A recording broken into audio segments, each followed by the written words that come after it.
algum desses versículos ultimamente, e nós chegamos até o versículo 12 de Romanos 8, é onde nós vamos ler. Romanos capítulo 8, versículo 12 e 13. De modo, irmão, de maneira, irmão, então, irmãos, como dizia meu avô, por um modo que, sabe? De maneira que, irmãos, somos devedores, não à carne, para viver segundo a carne. Quer dizer, não devemos nada à carne, não temos satisfação a dar para a carne. Se você for dar satisfação para a carne, você vai viver lutando contra o espírito. Não a carne para viver segundo a carne, porque se vivermos segundo a carne, morrereis. Mas, se pelo espírito mortificardes as obras do corpo, vivereis. Pelo espírito não é o nosso espírito não, viu? Não é o nosso espírito não. Mas é se pelo Espírito Santo, se através do Espírito, se rendermos nosso corpo à vontade do Espírito Santo, então receberemos vida, quer dizer, seremos vivificados. Amém? Pai, te agradecemos por esta hora que o Senhor tem nos dado, por esse privilégio que temos de vir até este lugar para falar sobre a Tua Palavra. Pedimos encarecidamente no nome de Jesus Cristo que o Senhor perdoe as nossas fraquezas e os nossos pecados. Temos feito tantas coisas durante dias e dias contra a Tua vontade, Pai. Muitas vezes nem sequer reconhecemos, nem sequer sabemos disso, por achar que tudo está bem, que tudo está normal. Mas nós não somos como as demais pessoas, como disse a Tua Palavra, visto que não vem logo o juízo sobre aqueles que praticam as más obras. É por isso que os corações dos filhos dos homens estão inteiramente dispostos para praticar o mal. Mas não é assim conosco, Pai, porque tem o Espírito do Senhor dentro de nós, que sempre está nos impulsionando, nos dirigindo ao que é correto e nos desanimando nas coisas que são incorretas. E quando recorremos a Ti e contemplamos a Tua santidade e olhamos para a fraqueza do nosso corpo, por vivermos aprisionados ainda neste corpo que está dependendo, que está necessitando de ser redimido, nós reconhecemos que não somos nada e que dependemos do Senhor para sermos vivificados ou ficaremos mortos pela fraqueza da nossa carne. Te pedimos nesta hora que o Espírito Santo, através da palavra, desperte o nosso entendimento, a nossa atenção para aquilo que é a verdade, e que haja mudança em nossos pensamentos a cada dia para melhor, Senhor, para nos tornarmos melhores pessoas na Tua presença. Recebe a petição de cada uma dessas pessoas nesta hora, te peço, no amoroso nome de Jesus Cristo. Amém. Amém. Podeis sentar. Antes que eu esqueça, o irmão Edson Paulino, lá de Santa Catarina, ele enviou um comunicado dizendo que o pastor Walter, ele passou pela cirurgia, resistiu bem à cirurgia, porém, estas últimas 72 horas, essas próximas 72 horas, eu não sei a partir de quanto estão contando isso, creio que foi pela manhã, estas últimas 72 horas são as mais difíceis, né? É quando o corpo vai entrar naquele processo de aceitação ou rejeição da peça que foi colocada, arrumada em seu coração. Então, ele está na UTI e foi pedido que nós continuássemos em oração por ele. Amém? Então, a qualquer hora será a nossa vez. Não adianta fugirmos disso. A menos que haja entre nós alguns daqueles que não vão ver a morte, né, física. Estarão aqui para quando o Senhor Jesus voltar. Mas se não for assim, teremos que passar por este momento, seja qual for. Seja para melhor ou seja para ir de vez assim. Então, não esqueçam de sempre estar intercedendo pelo pastor Walter. É um vaso muito precioso, do qual eu me orgulho em ter ido até sua casa, sua igreja, e ter falado para ele sobre a doutrina, e ele, assim que examinou, assim que leu, disse: eu creio, isto é a verdade, agora minha preocupação é se meus filhos vão crer ou não, porque se eles não creem eu vou ter um aperto muito grande, porque os filhos é quem ajuda ele. São, vamos dizer assim, são como colunas na igreja, os 3 filhos que ele tem. Um é diácono, o outro é ministro, o outro é o líder de música, maestro. Então, são 3 pilares principais na igreja, inclusive, né, quando se tem tudo ordenado. Ele disse: minha preocupação é se meus filhos vão crer.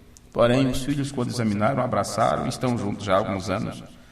fazendo eco das palavras do Senhor Jesus. Então, que Deus ajude nosso irmão, né? Nesta hora tão difícil. Ok, está dado o recado.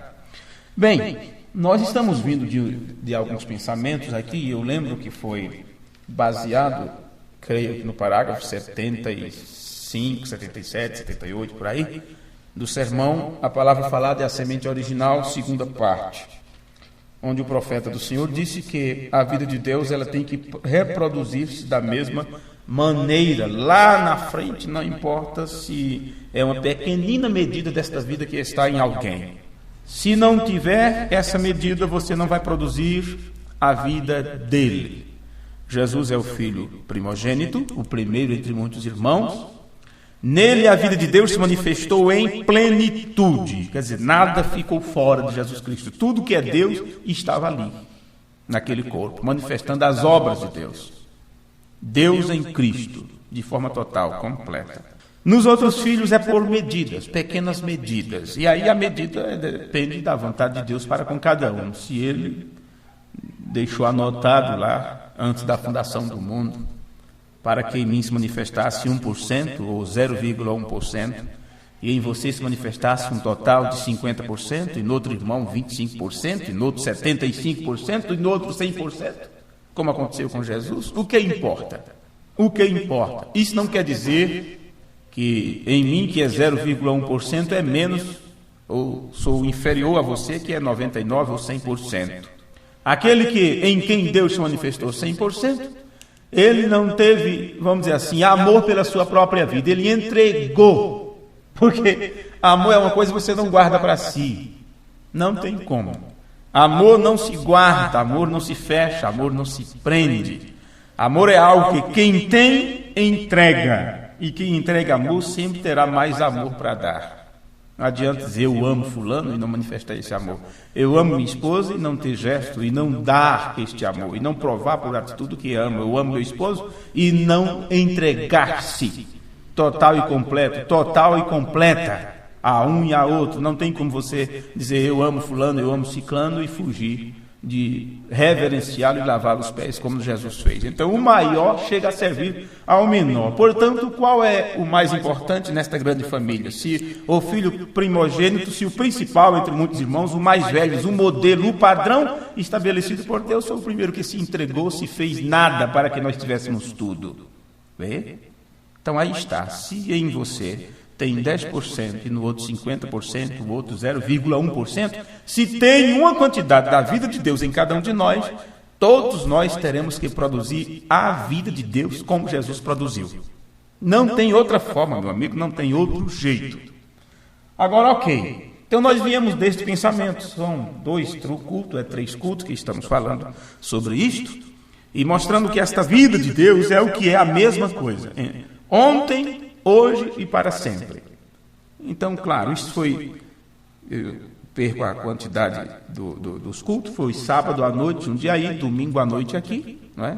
E quarta-feira. Então, esse é 4 cultos que estamos falando sobre isso, sobre a vida de Deus, que é a mesma, ontem, hoje e eternamente. Se ele manifestou de uma forma lá, ele manifesta de uma forma aqui. Se ele usou uma porcentagem em alguém, ele usará a mesma porcentagem aqui. Todos terão que produzir luz. Não importa se é 10 watts, se é 50, se é 100, se é 150, não importa.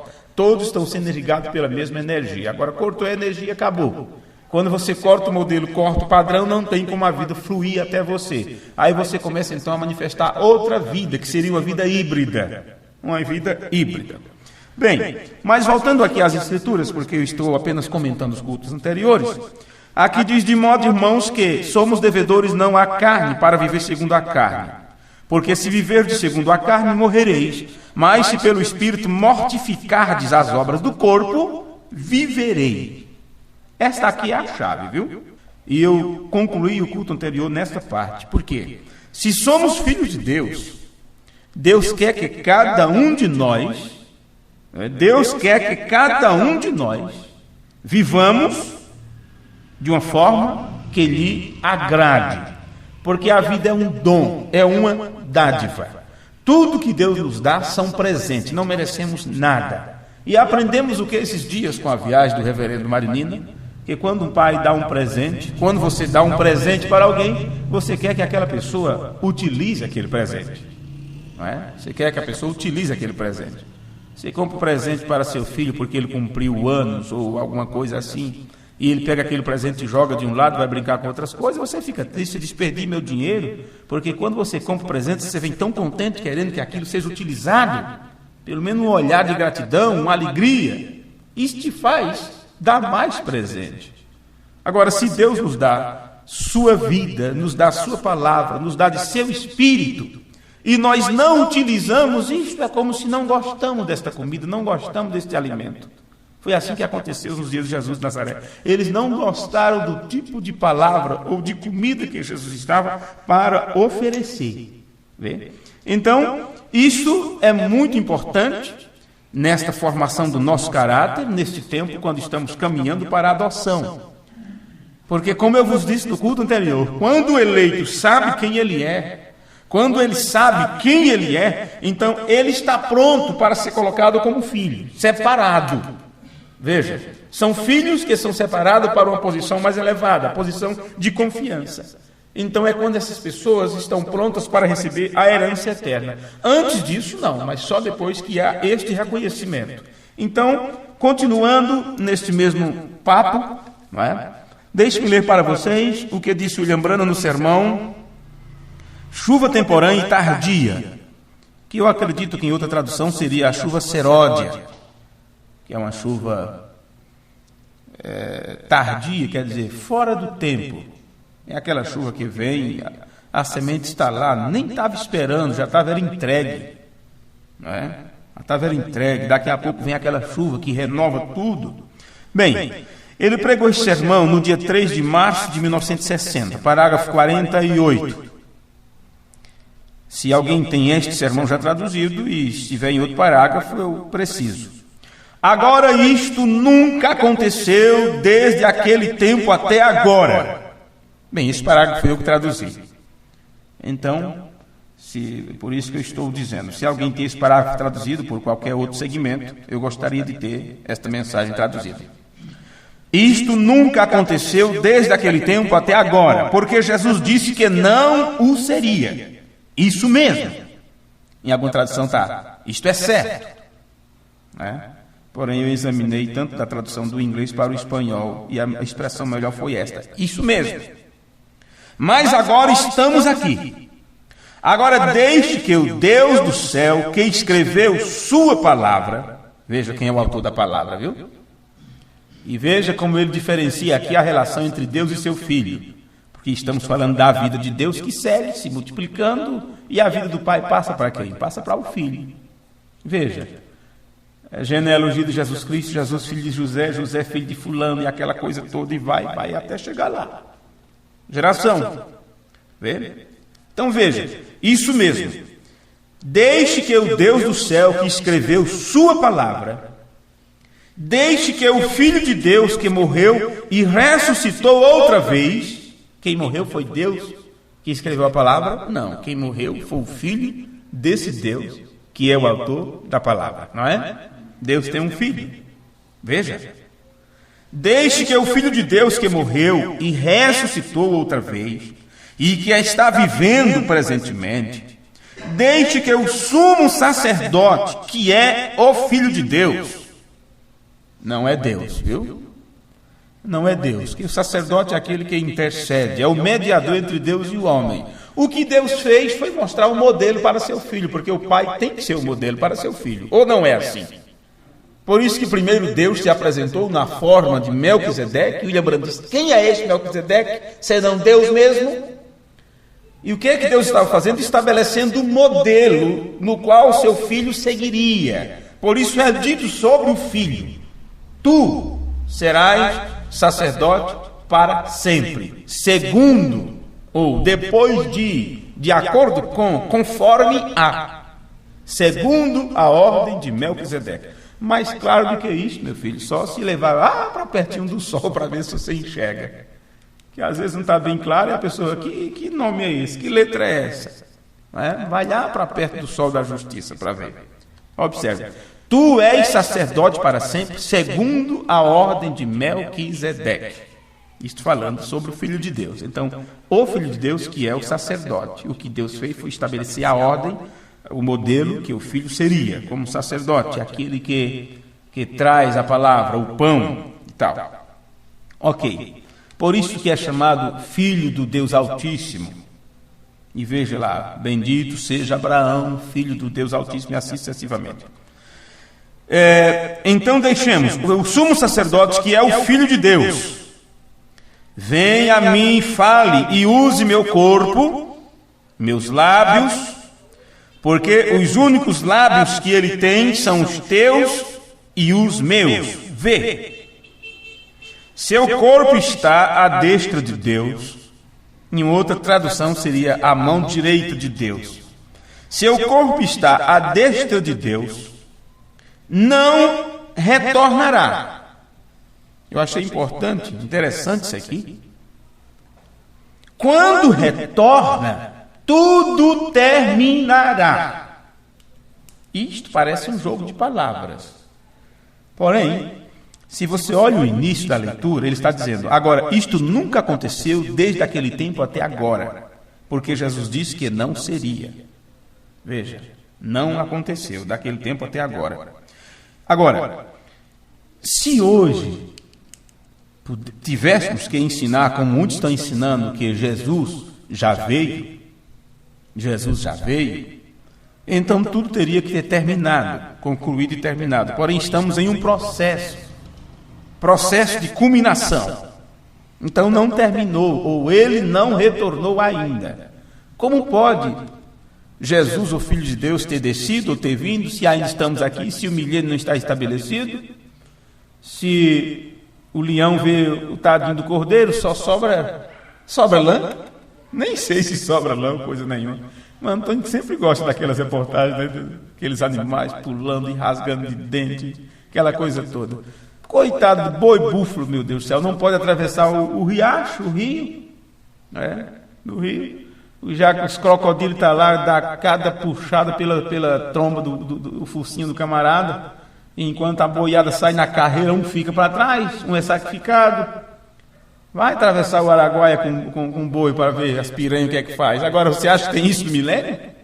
E eles pensam que Jesus já veio, outros dizem que já estamos no milênio, aquela coisa toda. É tanta loucura que tem aparecido nessa mensagem, porque as pessoas falharam em ver o cumprimento. Ficaram tanto pensando no futuro, olhando no futuro, visualizando o futuro, e por isso esqueceram do que aconteceu no passado.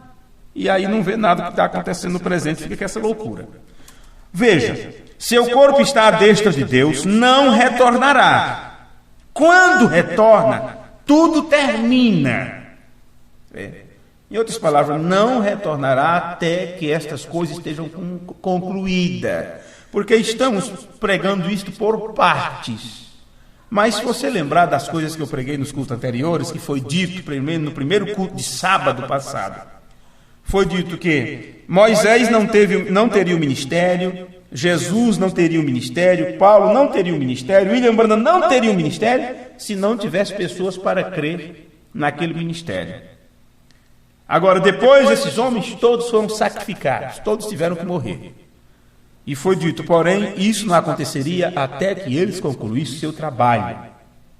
E é por isso que dentro desse pensamento, seguindo adiante, só vai entender isso perfeitamente quem pegar, digamos, todos esses cultos e ouvi-los, né? Ouvi-los em seguida, sem nenhuma preguiça, sem dormir enquanto estiver ouvindo. Porque a coisa que dá é sono para ouvir uma pregação, é colocar a cabeça pendendo para um lado, pendendo para outro. Tem irmão que diz assim, rapaz, quando eu estou sem sono é a primeira coisa, coloca um culto desse aí, mas eu durmo rapidinho. Ao menos dorme ouvindo a palavra, né? Ao menos isso. Quem sabe Deus lhe fale em sonho. E olha que tem aquele método de leitura dinâmica, não sei como é que é. Já vos falei sobre isso há anos atrás, onde tem aquela forma de aprendizado enquanto se dorme, não é? A pessoa coloca determinadas coisas para ouvir lá no ouvido e vai dormir, e aquilo fica, aquela voz fica ali falando e tal. E fica gravado uma boa porcentagem daquilo no subconsciente. Isto é científico, inclusive, até onde eu pude ver, até onde a ciência explica isto. Até você falar com uma criança enquanto ela está dormindo, Isto ajuda a compreender, inclusive, a aprender a linguagem, o idioma e tudo mais. Falando em idioma, o melhor tempo para aprender inglês ou qualquer outra língua, viu? Desde pequenininho até cerca de 10 anos, 8, 10 anos. Depois disso já era, depois disso, coitado. Antes disso, não está formada ainda uma parte do cérebro, não sei como explicar isto, mas dos 10 anos para baixo, se ela começar desde pequeno, aquilo se torna como uma língua materna para ela, nunca mais ela esquecerá daquilo. O que é que acontece nesta fase? Nós podemos fazer isso com eles? Aonde? Dificuldade de levar para o abecedário, né? Dificuldade de levar para a creche. Quanto mais poder dar-lhe... É complicado. A gente sempre diz, sou pobre, mas me divirto. Sou pobre, mas... a gente é pobre, mas se diverte. Não tem essa linguagem que nós falamos, às vezes? Bem, uma colega minha, ela se acidentou de moto há alguns meses atrás e está praticamente há 2 meses sem conseguir uma operação no tornozelo. Está com 2 semanas que retornou para o hospital e está lá na fila de espera, porque o único médico de tornozelo não tem data marcada para ter vaga para cirurgia em um hospital numa cidade do tamanho de Goiânia. Imagine, cidade como Goiânia. Isto é o que é a saúde pública, é assim que está. Então ele escreveu dizendo, eu já não sou mais feliz por ser pobre, já não falo mais isto, porque agora eu sei que ser pobre nessas horas é uma tristeza. Foi dito, volte para casa com o pé todo arrebentado, cheio de pino, que já caiu da escada depois desse acidente, e não pôde ser atendida, porque tem que trocar os pinos, não sei como é que é. E foi dito, volte dia 22 para ver se tem como remarcar um tempo para esta cirurgia. Não vai morrer a míngua? Vai. Então, meu filho, ser pobre, como diz, por isso que o pobre ele tem que se apegar numa coisa a mais do que isto. Por isso foi dito aos pobres, foi pregado o evangelho. Porque quando você reconhece que realmente não tem recurso, você vai ter que recorrer a quem tem. E só tem um que pode nos ajudar nesta hora, que é Deus mesmo. E para aceitar a ajuda de Deus ou acreditar que Deus pode te ajudar, você tem que ter fé. E sem fé é impossível agradar a Deus. Então é difícil um rico professar a fé. Não estou dizendo que é todo pobre que tem que aceitar o evangelho, só vai para o céu quem é pobre. Na Bíblia nós encontramos ricos e pobres que procuraram servir e agradaram a Deus inclusive. E hoje é a mesma coisa, mas com toda certeza a porcentagem de rico é bem menor. Tá, mas deixe-me voltar aqui, porque por isso que é boa anotação, para a gente não ficar entrando em outros detalhes e fugir do centro do pensamento que estamos. Ok, vamos voltar aqui. Observe. Quando ele retorna, tudo terminará. Mas seu espírito está aqui trabalhando. Ele disse, eu sou a videira, vós sois os ramos. A videira não dá fruto. Ela somente dá vida aos ramos para dar fruto. Quando Jesus disse, eu sou a videira, vós sois os ramos, ele já estava dizendo com isto. Não fica olhando para mim e dizendo, mas foi ele sim, ele podia, ele. Não, ele é a videira. E a videira é o quê? A vida passa por todo aquele processo através da videira e vai até os ramos, os galhos. Vê? Até o finalzinho, as pontas da folha, lá, a ponta da rama, como dizem. E é lá que sai o fruto. Então é o que Jesus estava dizendo, estava apontando para nós. Vê? A vida do Pai que passa por mim vai ter que dar o fruto em vocês. Vê? Oh, meu Deus. Observe. A videira não dá fruto, diz William Branham, no sermão Chuva Temporânea e Tardia. Ela somente dá vida aos ramos para dar o fruto. Agora, ela vai ter o mesmo tipo de fruta, ou de fruto, que é a vida que está na videira. E se Jesus é o mesmo ontem, hoje e para sempre, ele produzirá esta vida. Amém. Bem, o irmão Branham se referiu a ele. Mas eu entendo aqui, eu queria, dizendo isso em um português mais exato, se Jesus Cristo é o mesmo ontem, hoje e para sempre, e se a mesma vida que estava em Jesus está vivendo em você, você vai ter que produzir a mesma vida que estava nele. Esta é a questão. Agora, quando nós olhamos em outro sermão, no sermão O Verdadeiro Selo da Páscoa. Para os senhores pesquisadores da mensagem, que quando eu cito um parágrafo já corre para ver se está certo ou não. Este sermão foi do dia 2 de abril de 1961. Quem tem o sermão O Selo da Páscoa, nem adianta procurar, porque o Selo da Páscoa, traduzido pela palavra original, é do dia 10 de abril de 65, pregado em Phoenix, no Arizona. 10 de abril de 65. Eu estou lendo O Verdadeiro Selo da Páscoa, do dia 2 de abril de 61, parágrafo 121. Agora, se ele ainda é Deus, não faria a mesma coisa? A mulher que tocou sua vestimenta. Algum de vocês, mulheres, ou algum de vocês que tem levantado sua mão, tem uma mulher em alguma parte, eu creio. Onde? A mocinha lá no final. Você levantou sua mão? Muito bem. Eu sou um estranho para você, eu não te conheço, verdade? Muito bem. Você apenas veja se ele não continua sendo o sumo sacerdote que pode ser tocado pelo sentimento de suas enfermidades. Eu nunca vi você na minha vida. Você é um estranho para mim. Eu não sei nada sobre você. Deus te conhece. E, se ele pode revelar-me pelo seu Espírito Santo, o Cristo ressuscitado que vem aqui e me dá uma ressurreição temporal por meu espírito. Como é isto? Que ele está falando aqui, ressurreição temporal. Então é algo assim, passageiro, não é? Passageiro, vamos dizer assim, não sei por quanto tempo. Mas o que é que acontece? Preste atenção.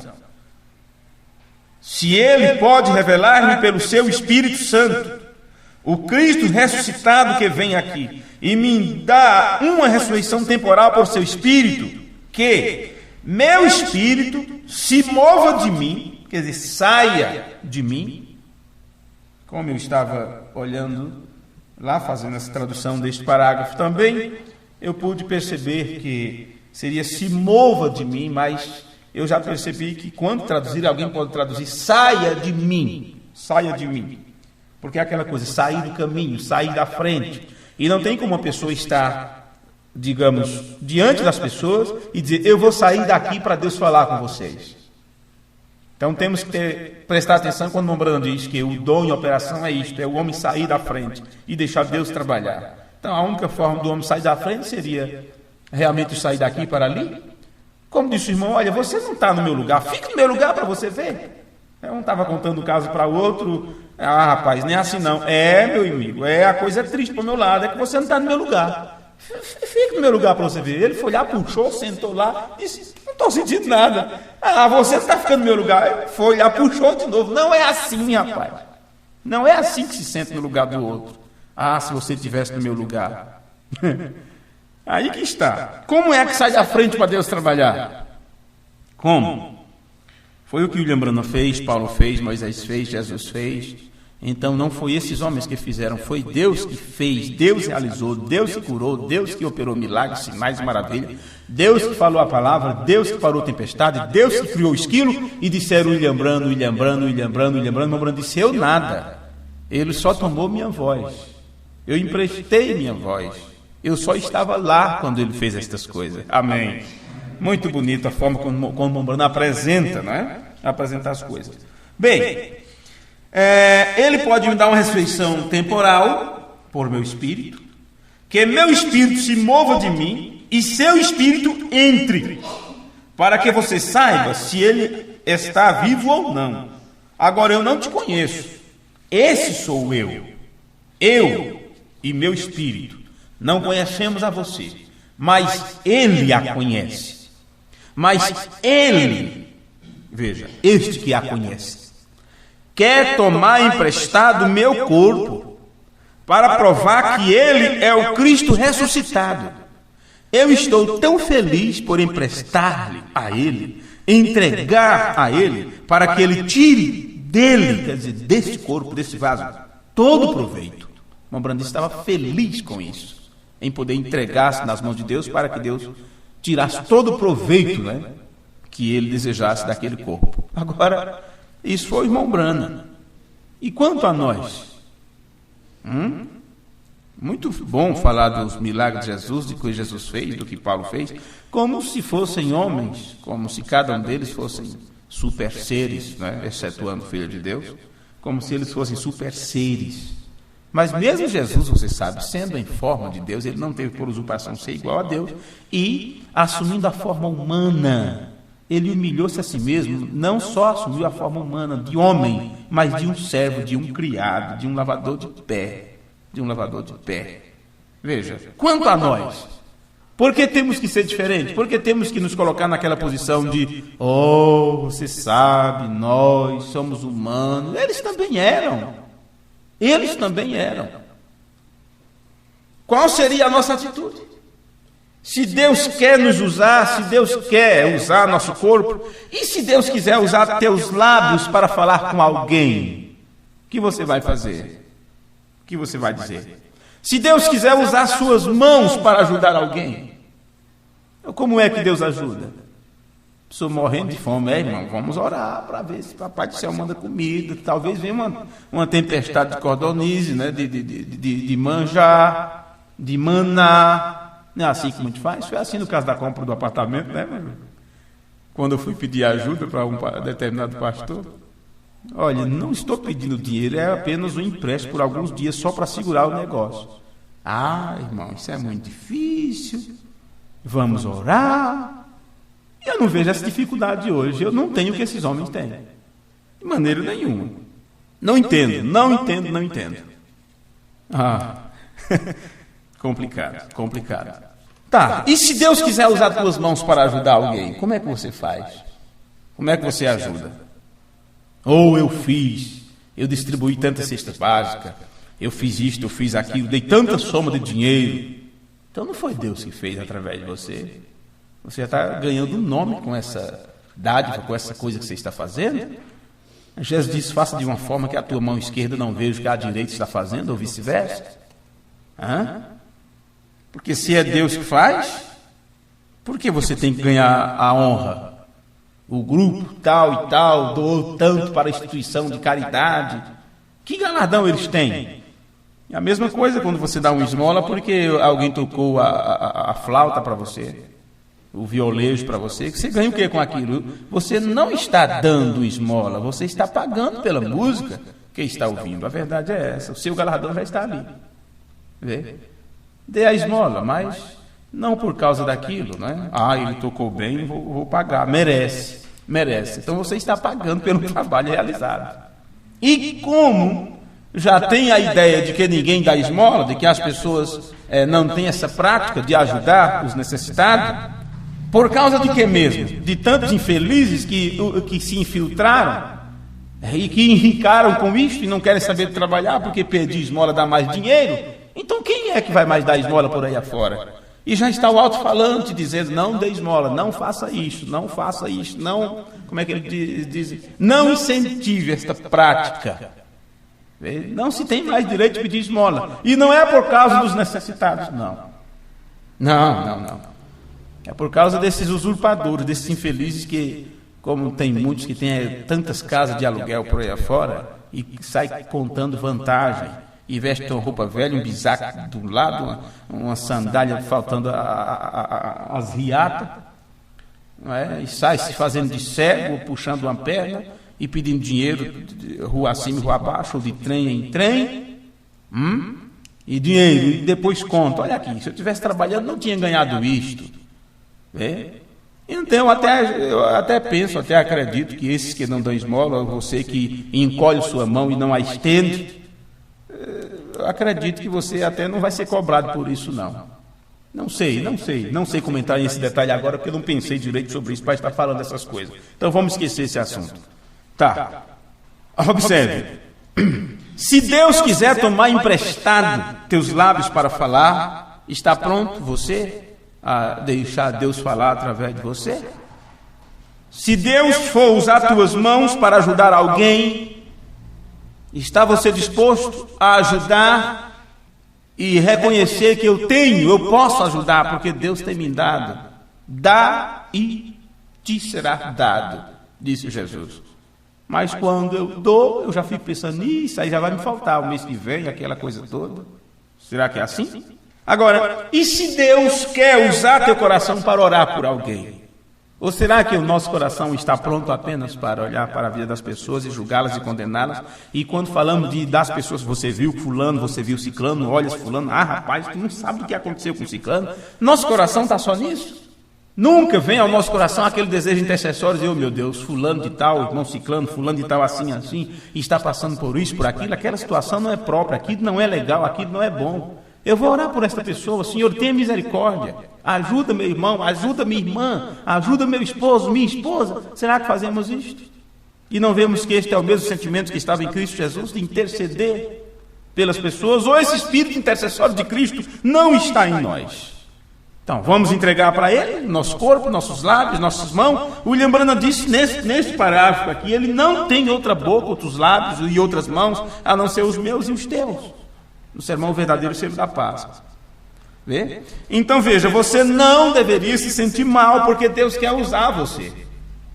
Porque você deve... Por que deveríamos temer a isso, ter medo de nos deixar usar por Deus? Apenas se deixe ir, apenas nos deixemos, nos entreguemos nas mãos dEle. Porque vem a pergunta, que tipo de espírito está lá em uma pessoa? Porque a verdade é isto, o que acontece é medo. Como disse o Mombrano, as pessoas têm medo de receber o Espírito Santo. E eu falei antes sobre reprovação. A reprovação que vem por você servir a Deus, por você ser diferente, vem determinadas reprovações. E essas reprovações, ou crítica, ou perseguição, ou seja o que for, não vem daqueles que são guiados pelo Espírito, vem daqueles que são guiados pela carne, que começa a atingir você de alguma forma. E eles fazem isto para te impor medo. É como tem um senhor, um ministro de um determinado país, e ele tem feito de tudo para falar mal do ministério do irmão Kossuek. Diz que ele quer nome, que ele está viajando o mundo inteiro para poder pegar fama, dizendo que é discípulo do irmão Liveio e aquela coisa toda. E ele diz que tudo isto é em busca de fama e para crescer e tudo mais. Você sabe que é isto? É tentando impor medo, para ver se a pessoa se refreia, não faz, não vai, não realiza. Mas a mesma coisa não já dizem de mim? Não já tem determinadas pessoas que dizem, irmão Rosendo quer dinheiro, ele está aí buscando dinheiro? Eles têm a coragem de falar isto, de dizer isto. Agora, são pessoas que não têm coragem de tirar um centavo para ajudar na obra. Pastores que não são dizimistas, eles vão na casa das pessoas, batem na porta, se possível, para cobrar o dízimo das pessoas, mas eles mesmos não dizimam. São esses que têm coragem de falar determinadas coisas. Para quê? Para ver se te refreia, para ver se você para ver se você não faz. Que tipo de espírito está lá em uma pessoa que tenta plantar medo entre os filhos de Deus, para que eles não façam nada para o seu papai? Que tipo de vizinho é este, que tipo de amigo é este, que faz com que você desobedeça ao seu pai? Que faz com que você desobedeça seu pai e sua mãe? Que tipo de amigo é este que faz com que você quebre as regras do lar ou não obedeça a seus pais? Esta pessoa está querendo te levar para onde? A quebrar os mandamentos, a encurtar teus dias de vida. Isso no natural e no espiritual também. Esse não é o Espírito de Deus, é o Espírito do diabo. É o Espírito do diabo. E como será que esse Espírito implanta este medo? Eles dizem, qual é teu motivo? Quem você pensa que é? Estás apenas fazendo um nome para si mesmo. Queres ser reconhecido? Para ver se te poda, se você se intimida. Se você se intimida. Vai ver que eu até estou intimidado. Que eu deixei de colocar meu nome nas literaturas que escrevo, nas traduções que eu faço, nos CD que gravo, tirei meu nome. Vai ver que até me intimidaram um pouco, não é? Vai ver que foi isso. Bem, eu sei o motivo, mas estou usando isto como uma parábola, né? Sim, meu amigo, não é esta a mesma atitude que tiveram os irmãos de José? Tentando impor medo nele. José não podia mudar os fatos de que ele tinha visões e sonhos. Não. Estava na sua natureza. Ele nasceu para este propósito, ele nasceu para este fim. Mas só pelo fato dele ser diferente, os outros ficaram zangados com ele e foi vendido como escravo. Então eles o odiavam sem causa, porque José não era responsável por seu pai amá-lo mais do que os outros, ou de colocar eles sobre os outros, porque seu pai confiava nele por causa das atitudes dele. Já aprendemos também sobre isso, mostramos isto, que quando os filhos de Jacó foram pastorear os rebanhos para uma certa parte, Jacó, conhecendo a natureza de cada um dos filhos, porque o pai que não conhece a natureza dos filhos, está muito enganado. Meu filho é santinho, minha filha é santinha. Então, só quando os outros lhe contam, né, mesmo assim ele não acredita. E mesmo assim, quando vê, passa a mão e faz de conta que está tudo bem. Não, Jacó sabia que seus filhos tinham determinada índole, e por isso não confiou. E disse, olha José, tu vai lá no campo tal, porque foi lá que eu mandei eles pastorear. Vai ver se lá está tudo bem. Quando José chegou ali, cadê balido de ovelha? Não tinha nada, o campo limpo, a pastagem limpa. Cadê meus irmãos? Onde está o rebanho do meu pai? Aí um morador dali, um aldeão dali, não sei como é que mora nesses lugares, porque nesse tempo, você sabe, era bem despovoado, mas tinha alguém que morava naquela região e disse, olha, eu ouvi um deles falarem que ia para o vale, lá não sei das quantas. Não é possível, lá vai José, morra acima e morra abaixo. Quando chegou lá, ele estava banqueteando, debaixo da sombra, tinha matado, era ovelha. Meu pai não vai contar mesmo, confia na gente, estava fazendo banquete com as ovelhas do pai. Jacó não confiava, não. Por isso que conhecia o espírito e a atitude de José, como um administrador na família, como alguém que estava ali para ajudar os outros, uma pessoa em quem o pai podia dizer, olha, eu não estando, você pode gerenciar isto, porém, e os outros? E o ciúme dos outros? E o ciúme?